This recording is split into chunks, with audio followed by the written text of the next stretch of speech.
Welcome to the Circular Firing Squad. I'm Marty Gencius, a counseling faculty at Kent State University and host for Circular Firing Squad. We have 6 squad members and 2 guests as the show is starting. And there are going to be 6 questions at least and 6 answers to each question. Each squad member generates questions, but we're also taking questions from the audience as they join us, and people can answer as or if they see fit. We try to keep the answer short, around a minute, so we can move on. We're doing a live show tonight, which we're actively working with listeners to ask questions and join in the process. We'll start with a few questions just to see how things get moving and people get used to it. So let's see who's with us tonight. Brett, I'll just call out your name because it's such a... Brett, why don't you introduce yourself? Sounds good. Hi, everybody. I'm Britt Pollard-Kozadowski. I am a professor and grad coordinator at Indiana University of Pennsylvania. What's up, everybody? I'm Mitch Conrad, third-year clinical mental health counseling graduate student at Cleveland State University and counselor trainee at Baldwin Wallace University. Hi, everyone. Elliot Ingersoll, professor of counseling at Cleveland State University and host of Apply Topically. Carlos Hipolito Delgado, professor of counseling and interim executive director of the Latino Research and Policy Center at the University of Colorado in Denver. And unfortunately, a LA Dodgers fan. Hey, there's 2 on this podcast then. Only unfortunately because of the timing you all picked for this podcast and the fact that first pitch is in about 40 minutes from now. Oh, well, we'll have to get it going. Yeah, you have two monitors there in your space, I'm sure. Maria. Hello, everyone. My name is Maria May, go by Maria Gonzalez, pronoun she and her. And I am an executive director of clinical operations and community outreach at Antioch University in Seattle in the Pacific Northwest.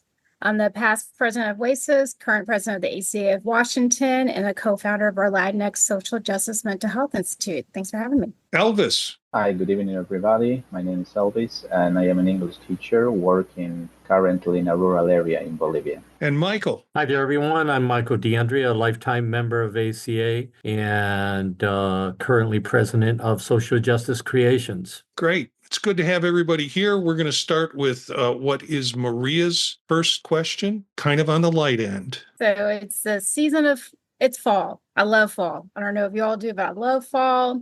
Halloween's coming up. So let's start with something a little fun. What scary movies do you all enjoy?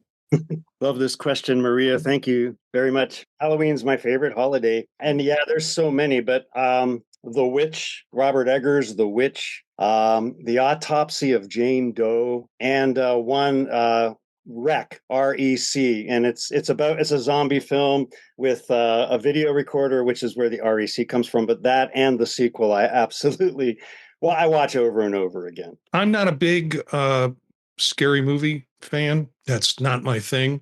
So I had to dig deep on this one, and I went with 2 films that are essentially satire. Really, truly satire is Shaun of the Dead, which for me is about as scary as I want to get and as funny and satire-ish.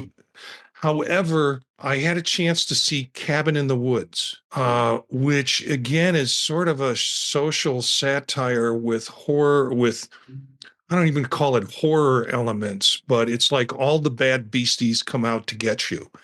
And it's kind of funny in a lot of ways. So that's as deep as I'll go in terms of fright stuff.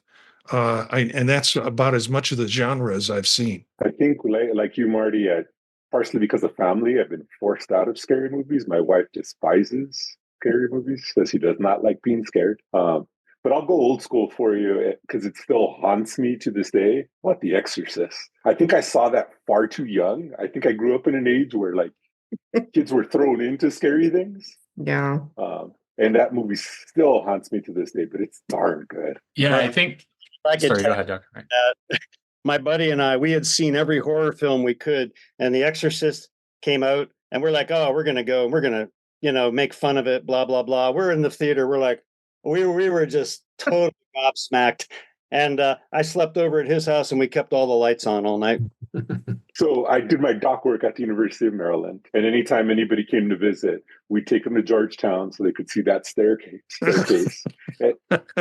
Right. Like, because of course, if it makes you miserable, why not share the misery and the fear with everybody else as well? I think I'm glad that I missed out on this movie. Never seen it. Mitch, have you got an answer, Michael or Elvis? Yeah, very a little similar to Marty, what you and Carlos have said, right? Like, because for some reason I was kind of exempt from, I suppose, the scary movies. My dad was like really big into watching like horror films when I was growing up, and so that would be sort of like one of our ways to bond growing up was like watching two movies together, but I was not watching horror movies. I think I remember like he showed my sister the movie It when she was like 6. So I can imagine, right, like how these movies can stick with people for like a really, really long time. I guess I kind of avoided them, and I suppose I'm thankful that I avoided them, even though like Halloween is like my favorite holiday by far. Like free candy, like that's all I like. It's fantastic. Like free candy and costumes, like that's fantastic. Like love it. It's like one of my favorite holidays. And yet, for in terms of like scary movies, I was just looking on like IMDb's like top 200 list just to like count how many I've seen, and I think it's like 2. And those are kind of like what Marty says, like kind of parody movies. I really missed out on the horror kick in this lifetime. Not a huge scary movie fan either. Much to my husband's delight, I forced myself to go see Hereditary with him in the theaters a couple years ago. Huge mistake. But one, I guess, thriller that I really did enjoy was Misery with Kathy Bates back in the day. That's a good one in my mind. I like that one. But beyond that, I don't get into it too much. I'm going to date myself a little bit. I like Alfred Hitchcock movies. So is it the one, the really scary one for me was Psycho, I think it is, right? Is that at the end of the movie, right, being in mental health, right, when the lead character thought he was his mother, and it was just really like, whoa, that I carried that for a while. Michael, I took a film course when I was an undergraduate. They would gather us into auditorium a couple of times a week and show films, which we then had to work with.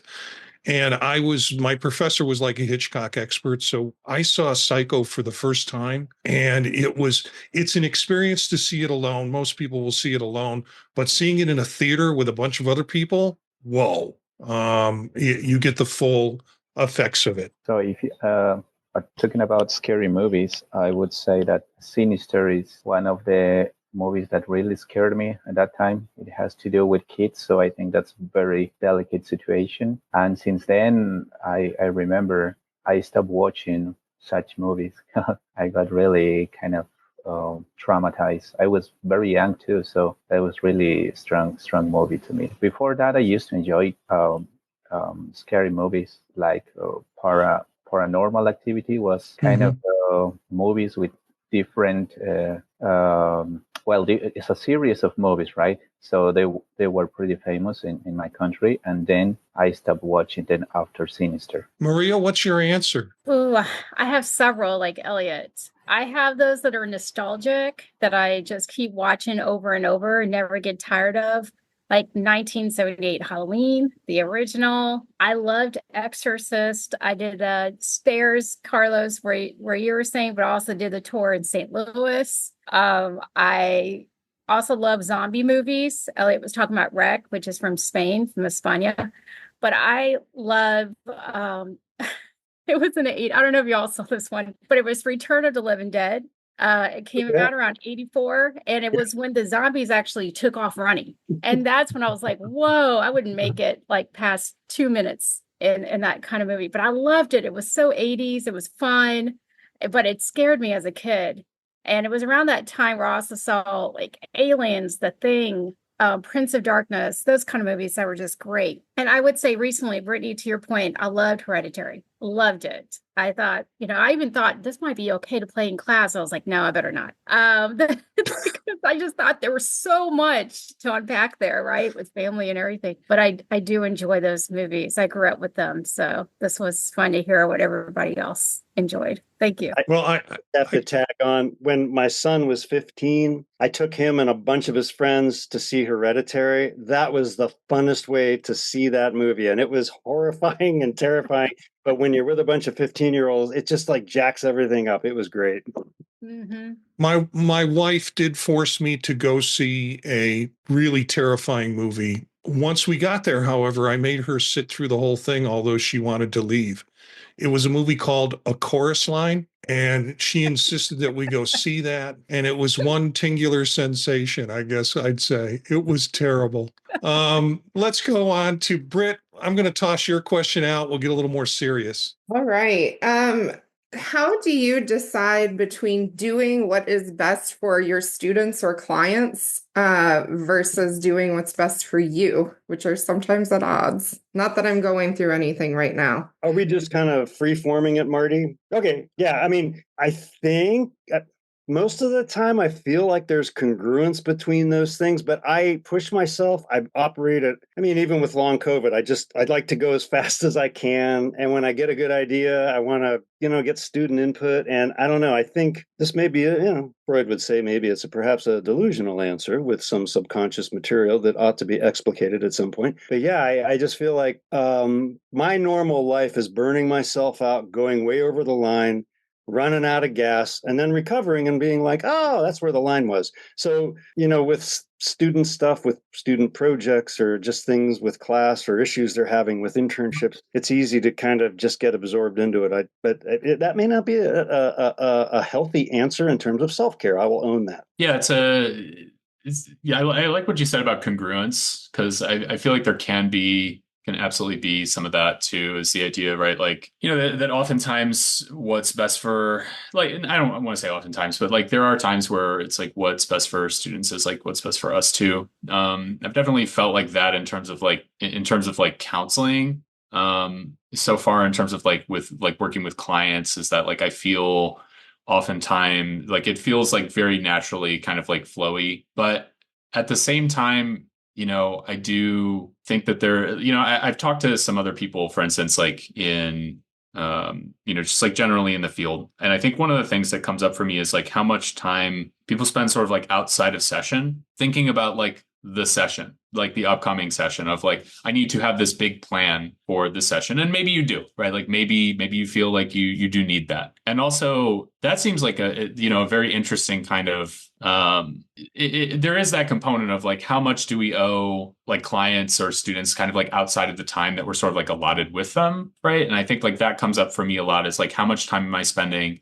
thinking about my clients, like throughout the week? How much time am I spending like thinking about, right, like what I can maybe like do like in that session, or like how to like be in that session. And it's like, I think it's okay to like think about those things. And I think like when like I'm sort of conceptualizing it of like, okay, like if you're taking an hour to like plan for a session that lasts an hour, that's probably a lot, right? Because like I can't imagine somebody doing that. If you're planning even like 15 minutes for a session and you're doing 25 sessions a week, that's like, right, an extra like 4 to 6 hours of work there, right? And so like this stuff can like really add up. And I think that self-care component of, there is like an allotted amount of time that's like okay, and I think everybody's got to like find that, like what works best for them. But I also know is like we want to help so much and we want to help so bad, and yet I think there's something to just like trusting like students and clients are also like capable and like that they can like do everything on their own. They don't necessarily like need our help with stuff. Anybody else? So I think I'll pick off of where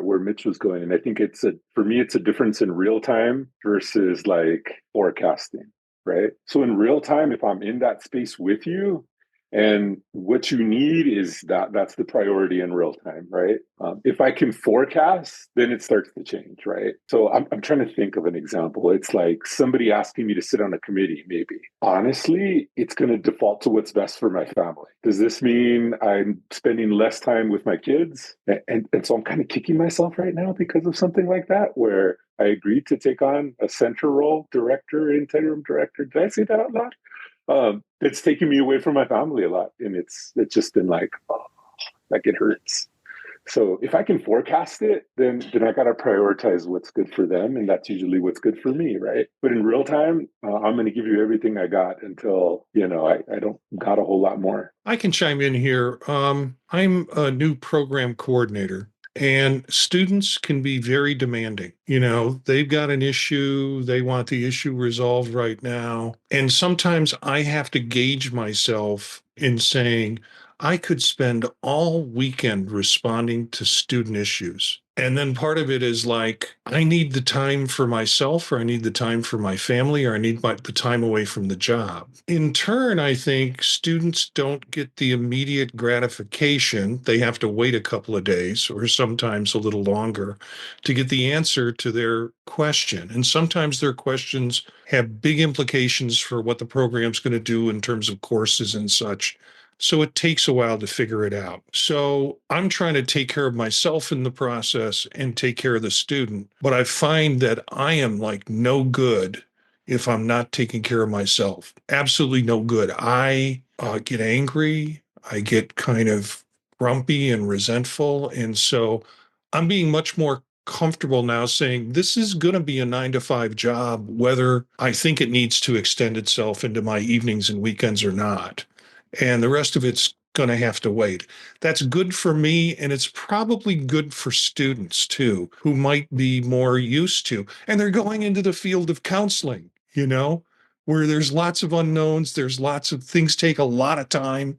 Clients don't change magically because you've given them the right response. So for me, I've become more aware of that, the importance, particularly with this new role, of taking care of myself in the process and eventually taking care of them. I would like to add something there. I think as a role of a teacher, our main goal is to motivate students. But I think it's fair that students also motivate us. Sometimes it's really struggling dealing with the students that are not motivated in class, not because of us, because they have just some subjects or areas they just have to complete, and that's it, just as a requirement. And I've had this experience between two different environments of learning in which students take English just as a subject.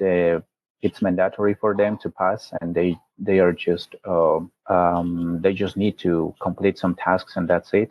And on the other hand, I have these students who are really interested in learning, and they push me to give more of myself. So I think in terms of what is good to me, I would rather have classes with the second group than the first one. So sometimes it can be really kind of thoughtful on where should I put more effort. The first group, because it's my current job and I'm being paid for that, or the second group in which students are more interested and they are paying, because it's kind of tutoring classes, So when some student is interested on the field, of course, we'll push you to do more. And it feels good to be challenged sometimes. Anybody else? I can chime in, Marty. I think what I'm hearing is this place around time management and boundaries as well. In my previous role, I was a chair of a department, and was especially during COVID. I remember there was times I was easily working 80 hours a week, if not more, because we had to move a lot of stuff online, and it was some of the most time-consuming years of my career, to be honest. And I ended up getting sick myself, and I should have been resting, but I just kept thinking what was best. And at the end of the day, I realized now, later in my life, that I need to do a better job with boundaries. And I need to do a better job about community care, and I'm part of that community. I always believe that, this is how at least for me, I'm like, this is how I show people I care for them. I will show up. I will do this. I will do that. But I'm also part of that. And how do I set that boundary and communicate that so people can understand that as well, and we can be transparent with one another? And they are like other times, I think, where I've had to set boundaries as well as with students and clients is depends on how much information they want me to share about my personal life. I think that I will share what I think is appropriate for that class or that group or that client, but also I have to think about what's also best for me about how much I share and why I'm sharing what I'm sharing. And I think about ethics in that situation, but I also think about cultural considerations in that piece. And I think that I also know when I get that part of self-disclosure in the classrooms or in sessions, that is also a place I have to be really mindful of. How do I keep that rapport going and those connections and those relationships, but also say that for my own self-care, this is as much as in my mind. I don't necessarily have to say it out loud, but this is as much as I want to share about myself or about my culture per se. And throughout my career, I enjoy talking about culture. A lot of times students have said they've never had a Latina instructor before, so they tend to have a lot of questions and they want to learn about culture, and I love that. And it's sometimes I've also got to be careful with those conversations where depending where I'm at, when it becomes too much about that piece, and it really should be more about how their own learning and their culture and how it's intersecting with ours and what we learn from each other, right? So it's different types of topics, but I do feel like those boundaries is a common theme. Thank you, everybody. I don't have an answer for this question, so it was really helpful for me to hear what you all contributed. I have been presented with a dilemma that is a little bit maybe more explicit than I have experienced before, and I'm going to have to make kind of a cut and dry decision. And I've really been agonizing over it. And so it's helpful to hear your thought processes. And when I can, I'll report back about my ultimate decision. Thanks. Can I add something to that then? Yeah. Think about balance. By taking something off, you inevitably got to get rid of something else. So what are you willing to sacrifice here to take on this new thing? Really helpful way to think about it, for sure. More than you know. Thank you. I appreciate it. I appreciate that as well, Carlos. We were just covering Freud's economic principle and theory class, and it's just like we do. We only have so much psychological energy, and if we give it to one thing, we don't have it for something else. You see, Elliot took it to something psychological. I took it to food. The analogy I give to like time is I tell people life is like a plate of carne asada. There's only room for so many things on that plate, right? So you got to prioritize what goes on your plate, because if you load it up too much, eventually that plate will collapse, or inevitably something falls off, and it may not be the thing you want falling off to fall off. Let's go to Mitch's question. We'll take another serious question, and I'll get into something a little more lighthearted. All right. What do you think are the most important things during a first session with a client? The research would suggest that working intentionally to build a positive relationship with the client is really key for positive outcomes in the first session. And there's a lot of ways of doing that. I guess that concept of empathy as being illuminated in how the client expresses what they're doing or the student is doing and what they're looking for is what I would see as being a real key factor, the relationship building. Yeah, I was going to say it's a feeling I get when working with clients where I'm intentionally trying to create a connection. And the way I do that is by intentionally trying to convey the fact that they're being heard. And some of that you want to keep that through not just the first session, but other sessions. But as the client gets more comfortable with you, they're going to get comfortable if they feel like they've been heard clearly by you and you've received what they've said. And then in future sessions, you have a little bit more latitude or movement with them around the way in which you can express or react to kinds of things that they say. But initially, first session, they've got to leave feeling like they've been heard. I would say for me, it's showing my own humanity. I think that even folks who are familiar with the counseling process come into a new situation anxious and nervous and thinking of you as having all the power in the room. And while certainly there are power dynamics that we can't ignore or shouldn't ignore, I do think that leveling that playing field and helping them to see that we're human too, and that we have a sense of humor and that we care from the get-go and that we want to be culturally curious and empowering and all of those things. I think there are ways that as you develop skills of authenticity and empathy, that you really can demonstrate that right away from moment one. And I find that to be true in the classroom as well. So for me, I think that kind of shows up initially as something that feels really important in my interactions with other people. I took this a wee bit different, I think, but I have, again, I'm getting into, you get into a zone with clients. I'm hoping that'll happen. I'm trying to build the alliance, as Michael pointed out, but I'm also, I'm trying to get a feeling, can I really help this person?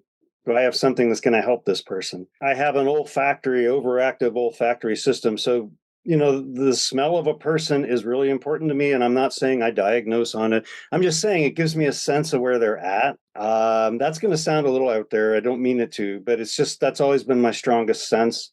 And there are no bad smells, as any dog will tell you. It's just like getting a sense of somebody. The smell kind of connects with what I'm experiencing in the moment. And those are really helpful. And those are all, again, trying to get to that thing. Do I think I can help this person? And if I do, I will tell them. And if I don't, I will tell them that and suggest some referrals.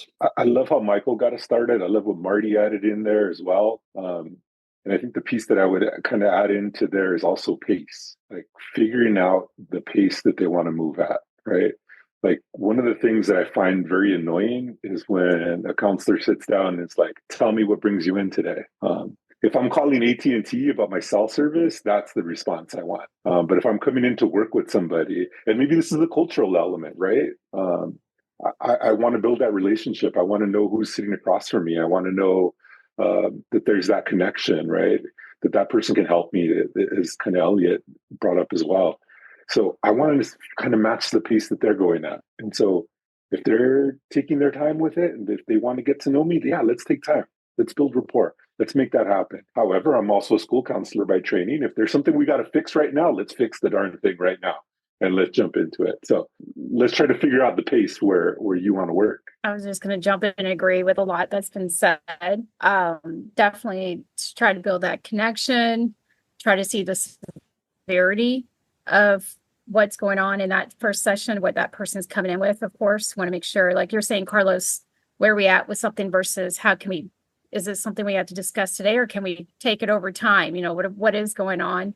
But I think for me, it's back to that, just building that rapport through a cultural lens, being really thoughtful of even how they define counseling. A lot of people, like you were saying, Brittany, come in, might not be familiar with what counseling is. This might be their very first time, and they come in with some perceived notions. So how do we help them understand this is part of their journey and get more clarification about what their expectations are? I think that's really helpful to understand. Like, do you even know what our relationship that consists of in this particular dynamic? So just starting from there and again, just building on those connections and being curious and learning more about each other in that first session. I just would add that we'll never have like a successfully first time. I think we always will have trouble on the way. So for any first time dealing with the students, a group or clients, as you mentioned, it's important to remark person to person that there will be some time to fix any problem or any situation and try to know better the person that is in front of you or the group that is in front of you. So yeah, thanks everybody for your answers. It's a lot of good stuff to do in a 55-minute session, right? It's like, sometimes I imagine, right, like I imagine other people are sitting like me too and going like, this time sometimes feels like so short in like a first session with a lot of the other things that sometimes like we have to do. I asked this question because I was reflecting on the difference between working in private practice and at a college counseling center so far. We're not required to do any sort of like insurance based like diagnosis stuff or stuff like that. And yet in like, I remember in my working in private practice over the summer, this was something that was like really emphasized like from the get-go of like, the important information is intake and diagnosis, and didn't vibe with that, And I think that like one of the challenges with like having to like submit a diagnosis and like, you know, most insurance companies asking, right, like for, hey, we want like we want you to like, you know, create a diagnosis based on either like 15 minutes with a doctor or 55 minutes with a counselor, right? And like to do something like that, or to do something like, you know, get all of their information from an intake. I imagine like that stuff to me feels like a barrier to like what y'all are kind of talking about, you know, which I agree with. Like how do you build a relationship with someone, which is like one of the best things that you can do inside of therapy, right? And like how does that sort of like get inhibited sometimes by the other things that we sort of like have to do in the room, I guess, is sort of like my question why this came up this week. But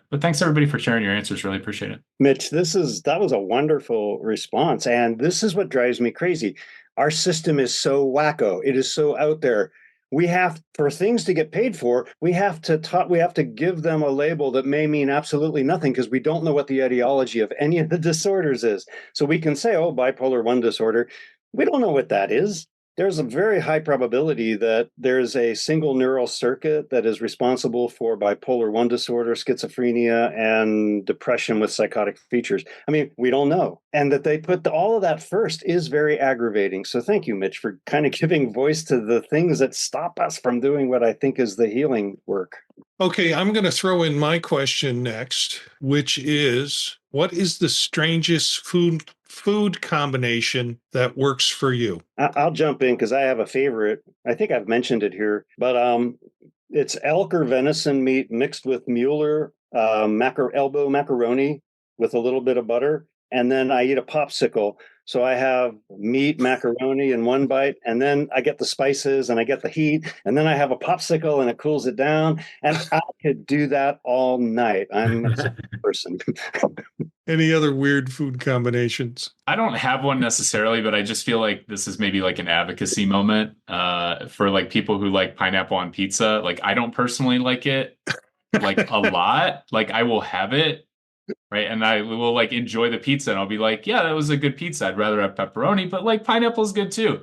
But I just like want to advocate for people who like pineapple pizza. Like if you receive flack from this, like you don't deserve that. You don't deserve to have someone like, right, like pizza shaming you, not into pizza shaming. I just would like to add, talking about pizza, it's something I like. I like actually. It's pouring ketchup to pizza. You might think that's very strange, but it's very common in my country and in Bolivia, because when you ask for a pizza, you are always given a bottle of ketchup, so you can pour as much as you. I know that would be a sin and a crime in Italy, for example, but we just like that way. This is so interesting, and I was hoping people would share some cultural experiences with food. This is something that we've talked about in my classes related to one aspect of culture and how sometimes we shame foods that are very common in cultures that maybe we don't belong to or are not familiar with.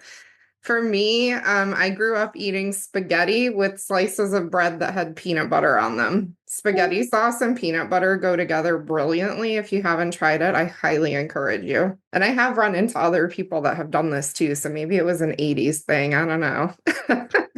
Can you say that again? Because I'm still in shock. What is the combination? Spaghetti. Traditional spaghetti with the meat sauce, and then like a slice of bread on the side slathered with peanut butter, like instead of garlic bread. It's so good. That's a great protein hit. Oh, there you go. That's really not my goal, but thank you for adding that bonus feature. I think there's something there too, because I also, whenever I have like nacho flavored Doritos or chips, I crave Reese's peanut butter cups. Like those go so well together too. It's something about this like tomato base and peanut. I don't know. You got to try it. Just trust me. We just need to ring a bell next time you have it, and then we'll have you, conditioned. There we go. Other strange, weird combinations of foods that work for you. I don't know if it's strange or weird, but I think it's delicious. So I'm going to put it out there. And I think it's more common than people realize. I like to dip my French fries in ice cream. Wow. Sweet and savory. and so I love having French fries, and it's just it goes perfect with ice cream. Just putting that out there. I'm just saying I can resonate with that. I mean, on multiple levels, temperature, consistency. I hear you. Yeah, it's a great combo. I'm going to try it. Sounds interesting. I'm taking notes on all kind of different menus. I don't think a potluck with this particular question might be the best thing, but Well, do we have any other additions? Otherwise, I'll tell you mine. We'll go on to the next question. All right. Hearing none, there's a story. There's always a story behind this. You can't get away from a conversation with me without a story. And the story is back in the early 70s, I used to go with the Catholic Church down to Eastern Kentucky. And we'd go down in a couple of carloads of folks to work with the church to kind of help out in the hollers and, do things around the community and such. And it was always a issue of like, how are we going to feed, the 8-10 people that are with us? And they came up with this. Somebody brought this to the meal. It was, you take a box and you make a box of macaroni and cheese. You pour in a small can of tomato paste. You put in drained green beans in it. And of course, you put in ground beef. So it's a combination of ground beef, green beans, which my family thinks is a weird combination, macaroni and cheese and tomato sauce. And I guess you could throw anything else you want in it. I loved it.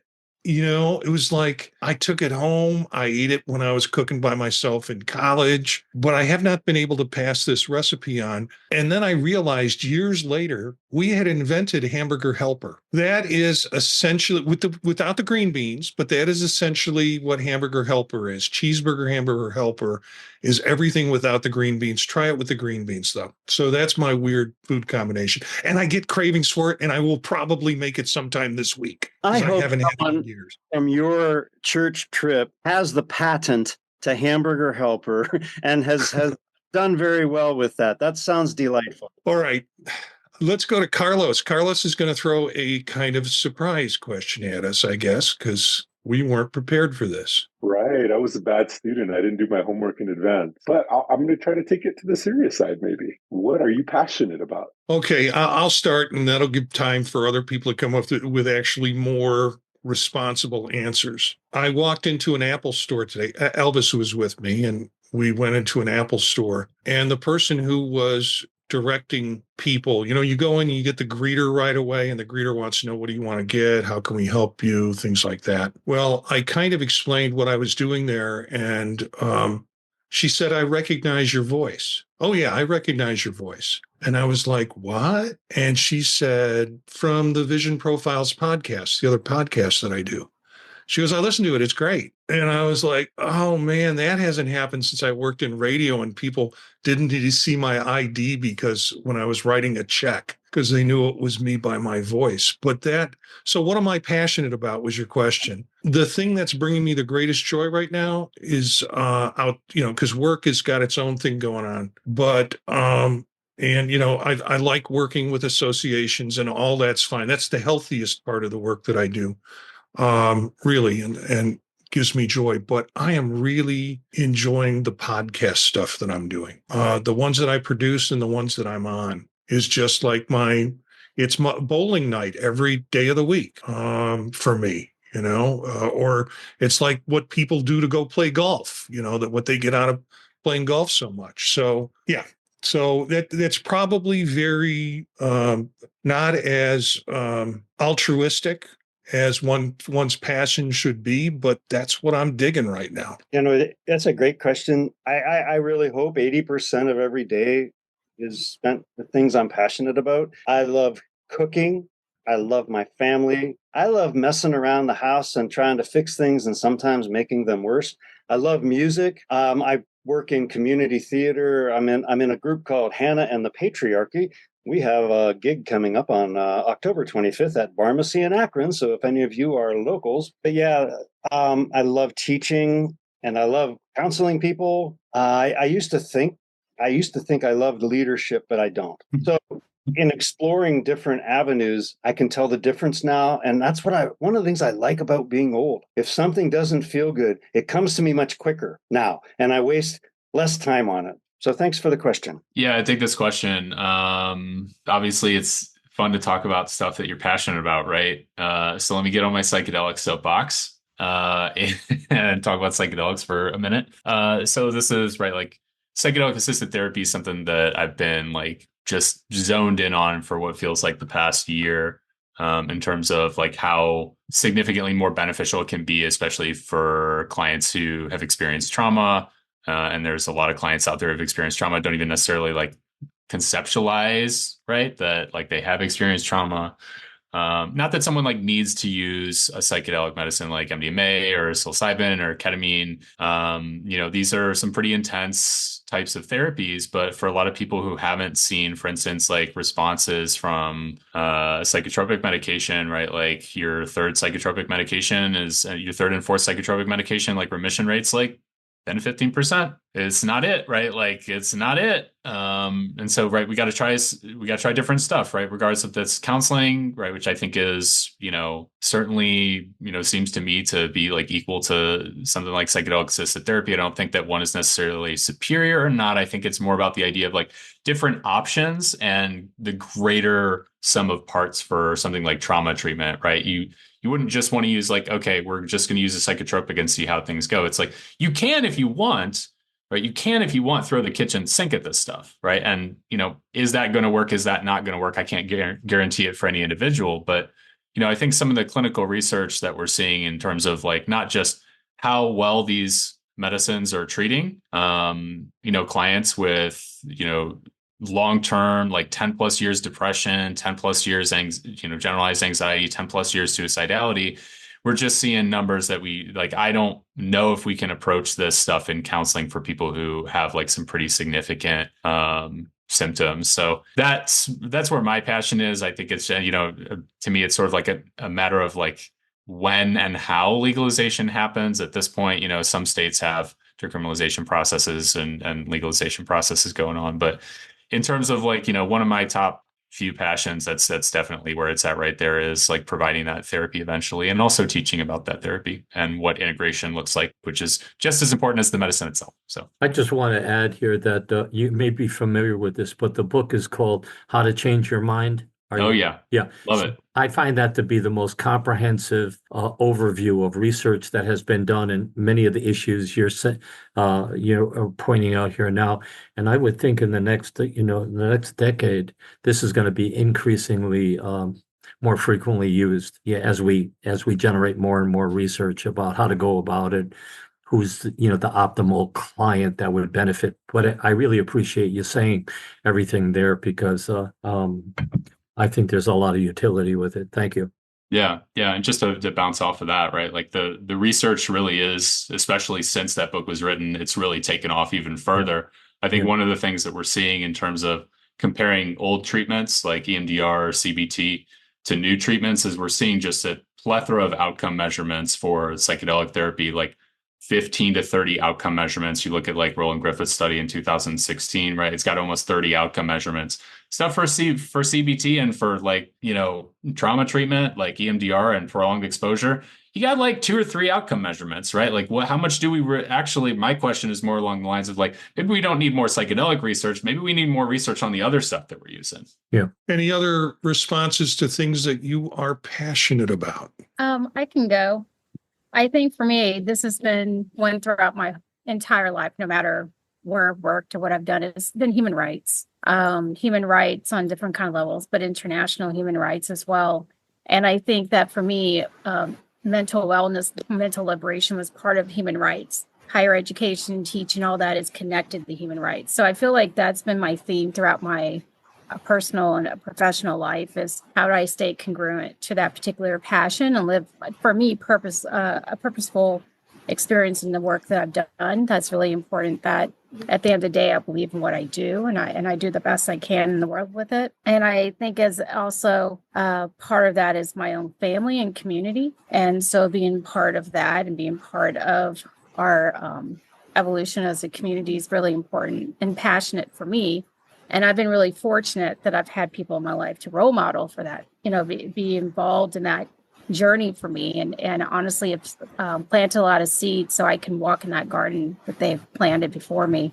So I want to continue to do that for the legacy and honor those in my community and culture and family by doing that. But I think a lot of it is done through the spirit of our passion. And I come from a very passionate that, I think community in general, which is really awesome. And I love how we express our passion in different ways through our connections of that, whether it's dancing and food, all those things. But again, back to this place of community love, community care, and how it's connected to human rights. That's what I thrive with. So as a teacher, I would say that I'm very passionate about sharing with my students all the motivation that I have for them. Looking at them following their dreams is something that's really rewarding for me. When they have all their goals really set, and as they are complaining about life and some issues they might have, and I say, hey, it's not the end of the world. We all have our times, and they just comprehend the whole thing and say, yeah, you're right, teacher, so I'm just go on with it. It feels really rewarding, and I think I'm passionate that I listen to my students, and also motivates me to go on, and also really passionate about English and learning the language. I like it since very, very young. I am planning to have a wife who speaks English. That will be the first condition. I'm also planning to have bilingual children. So I think from me to my my next generations will must speak English. So I would say that. Any other? Oh, okay, Britt, go ahead. Sorry. Great. I would say I feel really passionate about mentorship, particularly with students and specifically around their identities as advocates. I think at both the master's and doc levels, students sometimes hesitate to take on that title or to lean into their capacity for engaging in advocacy at different levels. And so I've just really developed, I think, a strong passion for bringing them into that fold, empowering them to recognize their capabilities. That's something that really gets me excited. And I'm just helping them to learn more about social justice and the way that it intersects with the work that we're doing. I love developing elective courses as well. I would say that's another passion, and just adding to, in fun, creative ways, the things that they're learning in their core classes. That's been a really exciting piece for me over the last stretch of my career. So, Carlos, it's to you now, I guess, if we have no other respondents. Yeah, so this is one of my favorite questions to ask in almost any setting. And I think it was maybe Mitch that jumped onto it, because you get to see people's energies and people's like it wakens something in you to talk about something that you really love. Right? And so I'll share mine. It's two. It started as one. It's become two. And I'm sure Marty's familiar with what one is going to be. And it's my family. Poor Marty, anytime we're around, he's got to hear about my kids and how they're doing in sports and whatnot. I'll add Actually, I'm going to add a third one for this time of year, Dodger baseball. So Marty, it's the bottom of the first, bases loaded, and Will Smith is up to bat. So I'm trying Dodgers to Dodgers have the best team that money can buy. And they have the best team. They have the best team because money buys them. Just for the record, the Mets payroll is higher than the Dodgers payroll. Wow, that is correct, Carlos. You are correct. Thank you for noting that. Just say we're going to fact check, right? Not like JD Vance. We're going to have actual fact checking during our discussion today. I prefer teams with lower payrolls myself. Yeah. No, look. I'm going to be honest. I am pulling for Cleveland to come out of the AL, but mostly because I'm scared of the Yankees. And I think the thing I'm really, really passionate about is advocacy for social justice, right? And particularly my work right now with youth voice and youth activism. It can be really stressful sometimes, like right now when we're trying to navigate stuff with IRB and school districts. But when these young folks get on their thing, the fire, the passion that they bring, their ability to question, their lack of tolerance for intolerance is absolutely inspiring. So anytime I get to work with those young folks and anytime I can support them, even just a little bit, it makes me a very happy person. So thanks for indulging me with that one. See, and this will be the long pause that I will edit out of the podcast, at least. It'll be in the video. Hold on, Mark. Long pause. So let's go to another question. Elliot, let's do your question. I'm a wee bit unsatisfied with this question. I don't like some of the categorizations, but the question is, what, if any, transpersonal topics would you like to explore in the counselor education curriculum? Could you give your definition of transpersonal? Because a lot of people have different definitions for that term. Yeah, it's weird. It's that, so when you go back to like Larry Kohlberg or Carol Gilligan's or Jane Lovinger's theories of development, there's pre-personal, personal, and then post-personal or transpersonal. So for me, it's a state of mind where you understand the norms of society, but you also want to make your decisions case by case. Classic kind of Larry Kohlberg moral development type of question. Now, the thing I'm uncomfortable with is like a lot of people tie in things they assume are supernatural or paranormal, and I'm open to all of that.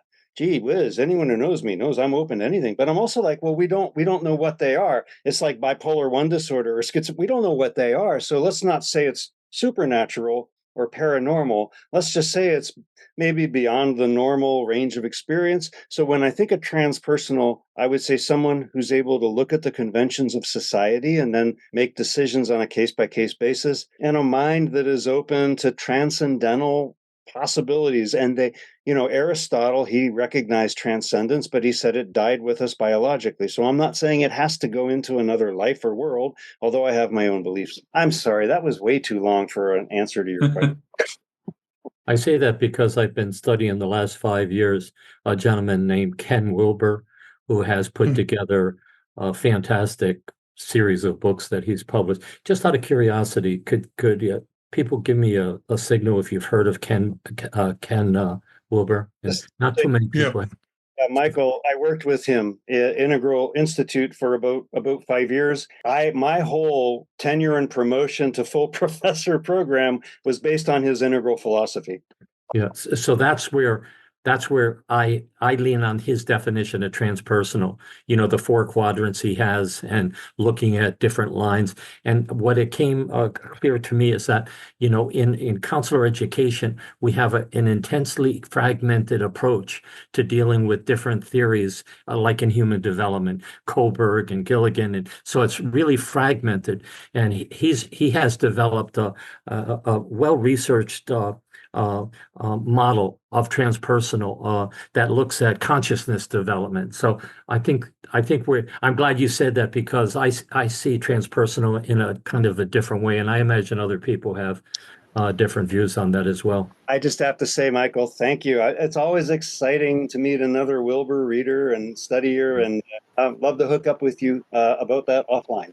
I would too. That would be great. Thanks. Any other answers to that question? My initial response is I don't think we talk at all about this in counselor education, and I'm disappointed because we're going down this narrow range of empirically based approaches versus getting our students and clients to think about larger existential and transpersonal. Having had some experience that I would be considered in transpersonal experiences, I know how valuable they were to me in terms of my own understanding of myself. So, my answer when I read Elliot's question was everything, not just what parts. But we're really missing the boat by not going into more of these transpersonal issues. And I realize a lot of students want a direction on how to do it, not how to be it.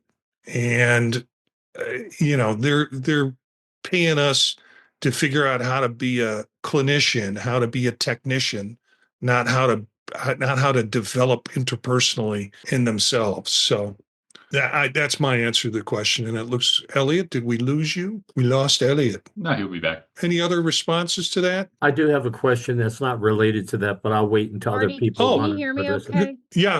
I can hear you. Is anybody else have a response to that? And then we can go on to Michael's question. Can you hear me? Can you hear me now? Yeah. Right. I feel like a Okay. Can you hear me now? All right. I agree. I think we need to do more research and models around the exploration of self-transcendence. And that I look at it different. Well, like you said, Michael, there's different definitions, different aspects to this. I was thinking of more models around eco-wellness and trauma and healing. And for me, I do a lot of work in indigenous communities. So indigenous healing traditions from people from the community. And I say that because I think one of the models people sometimes look at, you talked about the developmental classes, sometimes Moscow's hierarchy, for example, let's throw that out there. That was really from the Blackfoot Nation's wisdom that inspired that particular hierarchy. And so I think is that how do we really honor different indigenous tribes, nations, communities, and have them be the voice and the actual people who deliver these gifts in the way that they feel is appropriate, and learn from them and learn about these models and the research that they present, that they choose to present, where we can honor it. Like you said, Marty, I think what I get nervous sometimes is performative work that can happen that can just replicate more harm. So we got to be really careful with the research and models that are shared and do come forward, and how do we honor that? And that, I think, that involves learning and listening, and there is a craft to it. But I think there is a lot of space for it. I think other communities do this. They do this. This is part of liberation work. It's just that how has our profession honored that and bring those gifts into the curriculum? I think these can be built into so many places in our curriculum that I think that's how we could evolve as a profession. Okay, I think the question started off like where would we explore this within the curriculum, right? And to me, I think it's at the foundation. I think the way we approach our theories courses is so antiquated, y'all. And I think it goes back to what Marty kind of started with, right? Like everybody wants a how-to guide. And so we go with the really easy old white guy theories that everybody knows, that are easy to explain. And what we're missing, and Maria, I love this, is that more holistic understanding, right? And most cultures and most indigenous cultures view wellness and health in a much more holistic model than we do. So I think we need to do this at the outset and have these conversations there. I just want to introduce Dr. Panos Markopoulos, who is joined us. Panos is always a joy to see. The question that has been put, and a friend of mine, Gary Sherck, has joined us too. But a question I want to just repeat the question. It's sort of, where do you think transpersonal theories fit in? And I don't know if you have any input that you want to share on that, Panos, or... I would prefer to listen for the time being, if that's okay. Okay, we'll get another question and we'll give another shot. Thank you. Since we lost Elliot, Michael, do you have a question in the wings? Yeah, I had a quick question that's not as serious as the conversation we're having now. And then I wanted to share with the group, I think, an important resource. I'll try to do it real quick because this conversation is really great. Is that okay with you, Marty? Yeah, sure. Okay, so the first thing, I'm going to date myself, but Carlos, you have made my day because I have to check in with you on something. I notice you're doing this with your fingers going here. So I have to ask you because, I'm dating myself, but you're familiar with the Beat generation from the 1950s and beatniks. So I'm hoping, and I think it may be connected because instead of applauding at concerts or lectures, we would snap our fingers. Is that what you're doing? So where I get it from are the youth activists. Yes. And anytime the youth activists are in agreement with something, like you're saying, right, as opposed to interrupting with applause to signify agreement. Yes. Snap, okay. Right? I go way back. I'm going way back now. Okay. Yeah, but I think you still see it in poetry readings and in poetry slams, right? Yes. And so I think that's how it's extended, right? Like that's the trajectory of it. When somebody's words are just so powerful that you don't want to interrupt, but you want to signify agreement, the snapping. I loved it. That makes my day. It extended in there. Look, and this will be an interesting one, and Marty probably remembers this. I started doing it in governing council. Yeah. Those fools had no clue. Those fools had no clue what was going on. So, not to make fun of anybody in governing council at any point in time when I've been on it, but they were the last one, and people would look over and I think we're kind of annoyed, Michael. Who's this big brown guy in the back snapping? I just saw it as an affirmation. I'm gonna be doing more and dedicated to you, Carlos. That's great. the last thing, the second thing that I wanted to share with people, because I just think, people are familiar with the American psychologist, right? And I belong to, APA as well. But something happened this week that I've never seen before. Now I'm going to move into a serious thing.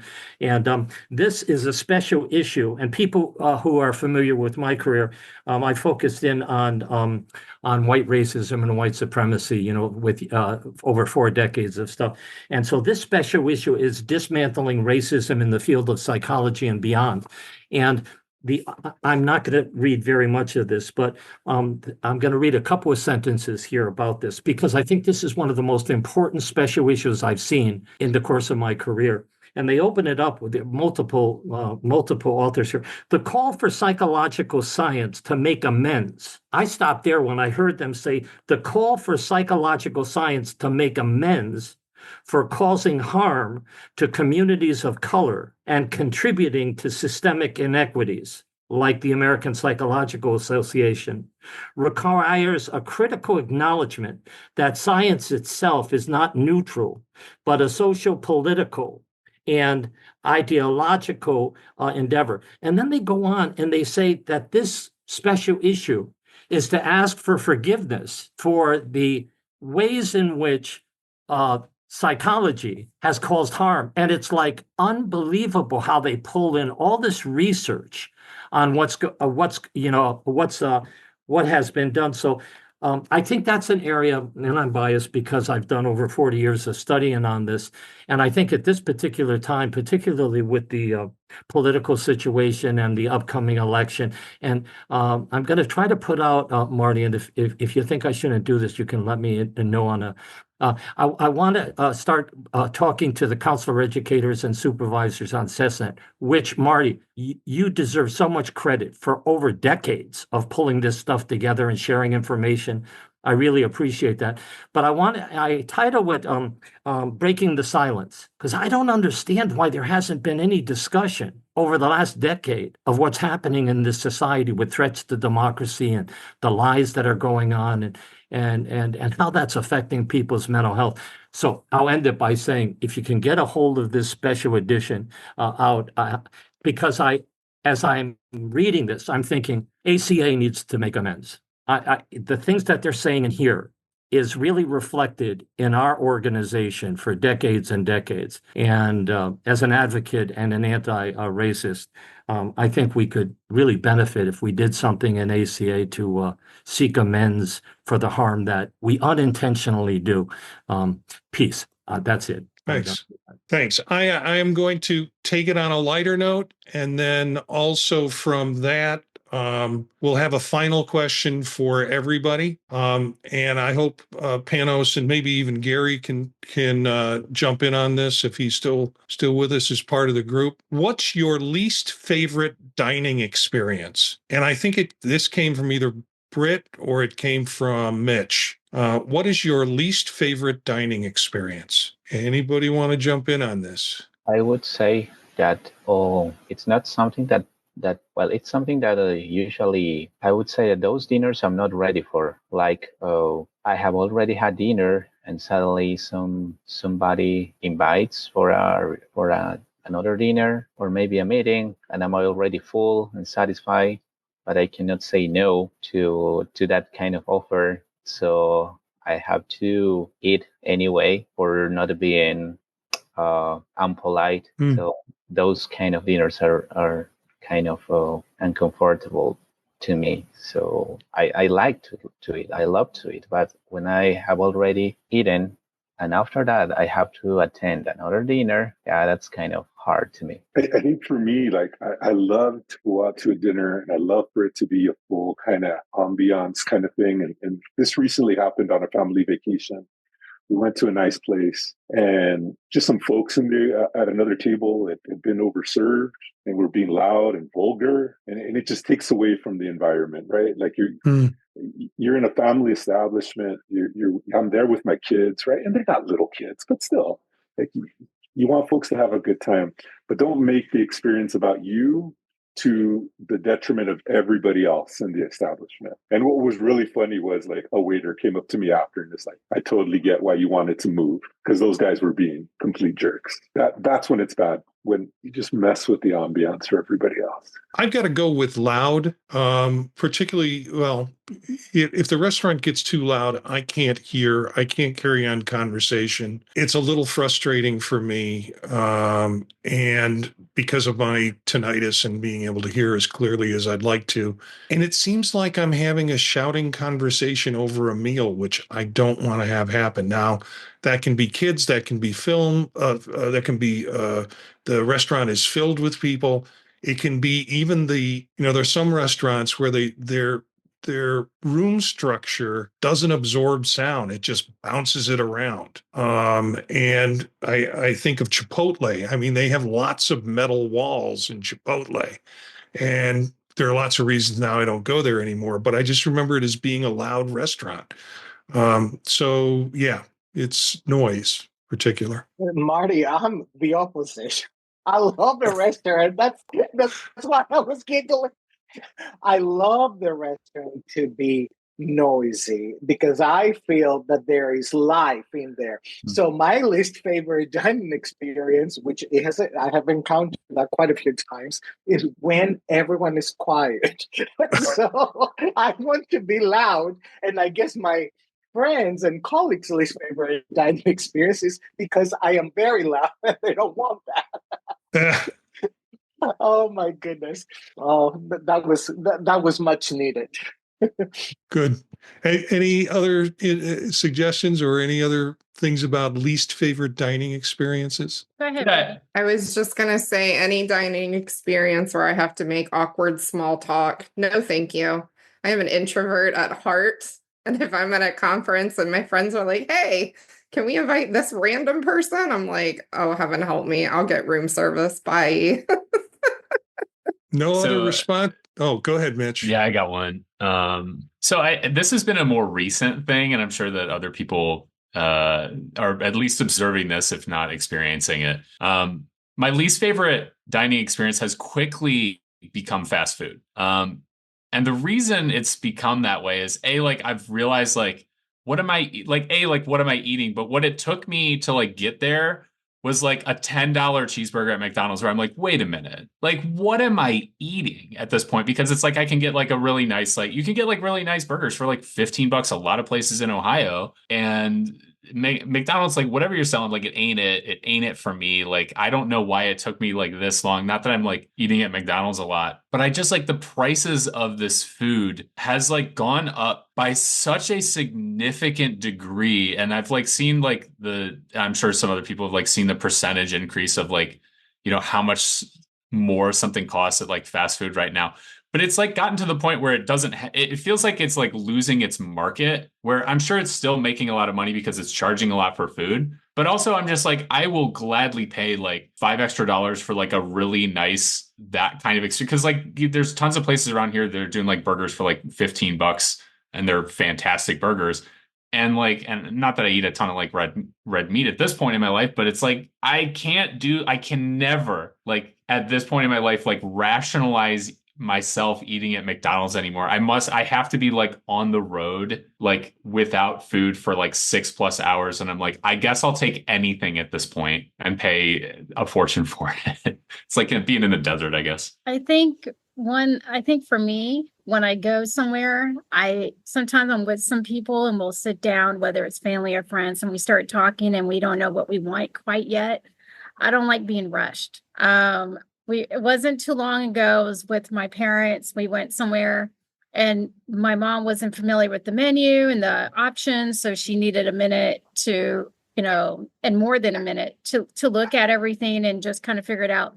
And the person got so impatient to the point where I actually wanted to leave because I thought it was very disrespectful and rude. It's not like she took she took just a few more minutes. It wasn't over the top. But I think when it's an experience, just going in and just feeling okay, let's relax and enjoy this and all this. But when you don't feel like you can be in the moment, kind of takes away from the whole thing. And the person that's at the table, they are really to me like the host and really, well, we would like to feel welcomed and have questions about the menu and and not feel so like we're in a sense like in their way. That's kind of how it felt like. It was like we're in their way. They have an agenda. They have to be somewhere, so we need to hurry up. And that just was truly unfortunate. Any other comments? Least favorite dining experience? I'm seeing Gary shake his head no. Elvis put in the chat that in Bolivia, McDonald's went bankrupt. Yeah, I'm it's a funny fact that I always like to share. I don't know why everybody's really amazed and surprised when I say that, because I'm not sure. We are not really delicate with food in our country. We did whatever, to be honest. But I don't know why McDonald's had this situation. I was very, very young then, and I remember when I was 6 or 7 years old, I went once, but after 2 years, I didn't see McDonald's again. So when it comes to have dinners, that was a very special place, I guess, for their toys. I remember as a kid that they were giving toys with some burgers or chicken, and then from one day to another it disappears. So it's really funny to see that. Okay, well, I want to thank all of our guests tonight. Michael DeAndreas dropped out. He said he had another thing he had to go to, but was appreciative of being in. Put that in the chat for us to see here. We've got Peter from Bay Village on the YouTube channel joining us, at least listening through the YouTube channel. And we've got Gary here. We've had a couple of other students come in for a brief moment to kind of look at the thing. Elvis, thank you for joining us tonight. Panos, it's great. It's always great to see you because you bring so much joy to the room when you walk in, and you should come and join us more often if you can on a Sunday night for the experience. And Carlos, good friend. Unfortunately, the Dodgers are not doing so well tonight, but it's great to have you here. Maria, again, you came the last time and you said, yeah, I think I can do this time again. So that's great. Eric is busy still with school sports. So maybe next week, he said or the next show, he'll be back. And Gina was going to try and drop in. She might be back next semester, she said, because of the demand she's got this semester. So we'll keep the group running. I've got one final shot question. Hopefully everybody can answer this if you wish. If you could witness one moment in the future, what would it be and why are you curious about it? And was this a Brit question or was this it was a Brit question. All right, since Marty was messing with me, I think I got to mess with Marty back. I'm going to say when the Dodgers win the World Series at the end of the season. and the reason I'll want to be there is to rub it back on Marty, right? But also, I'm just teasing that. It would be fun. Yeah, go Dodgers. Well, yeah, I kind of thought you might pick something more important in your life, but one man's ceiling's another man's floor, as they say. Other responses to this one? Oh yeah, I'll go ahead and take the ceiling on this one. Yeah, so when the Guardians win the World Series this year, right, it's going to be really. I'm going to be really Dodgers. happy. I'm going to be really happy about this. Dodgers won it. Recently, right? It's been long enough. I feel like it's been long enough. It's been like I think I remember like it was how long for the Cubs? It was like 102 108 years. I have a T-shirt that says right? I can't wait another 108 years. Can't wait 108, right? Like, yeah, I think we're something like I'm not sure if we're at 92 or 93 or 94, something like that. But it's been long enough, Like I always get really anxious whenever I watch baseball now. So it's like the one thing that I'm just like, I can't regulate. I just cannot regulate. Okay. All right. Do our other guests have anything that's maybe more meaningful than a sports victory? I don't know if it's more meaningful, but it's fun to think about. So Brittany, this is about the future. Like whenever we're thinking, I don't know if this is going to happen in my lifetime. Who knows? But this whole thing about, is there life out there? It would be really cool. Maybe not. I don't know if we found out what that would do for this planet and for the humanity on this planet. I think that would be a change game like no other. But again, Not sure if I'm ever going to be around for that one. Anybody up next? Gary. What was the question again, Marty? If you could witness one moment in the future, what would it be and why are you curious about it? I don't really have an answer. Honest, I'm thinking, but okay. My wedding. In the future. My upcoming wedding. That's about what I'm thinking about. Just to let you know, Gary's on the prowl. If you know, Gary's in the room. Panos, Elvis, anything in the future for you? I would. Go ahead, Elvis. Oh, all right. Thank you. I would really try to look how I will be living like in 50 years if I'm still alive, and try to witness my whole life. Like, was it good? Was it worth doing all the things I'm doing now? Or, just to know if doing the things the right way is really worth. Sometimes we avoid taking risks, and inside of us we feel we want to do some things, but for doing something is socially correct, or because we don't want to be judged by others, we don't do it. But hey, you only live once, and I would like to witness the result of my whole decisions. Yeah, and you'll look back on your life and you'll have that dying, burning question: how come the LA Dodgers never won another World Series? Panos, anything?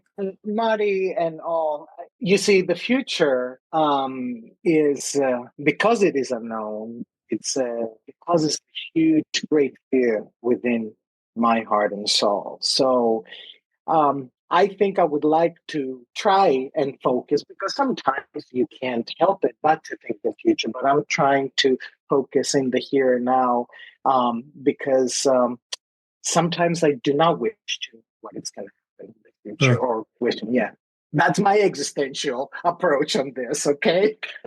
Yeah. Britt, and then I get the last response on it. I could probably give a lot of political answers, but it is 9:06 p.m. at my house. I'll say when the Brewers win the World Series. My husband will be really pleased with that answer. They messed it up this year big time, so we'll go Brew Crew. We're used to them messing it up, though. Yeah, but being a Cubs fan, it's always fun to watch the Brewers choke. Well, you get to see it pretty regularly, Marty, yeah, so you're that's welcome. Right. Yeah.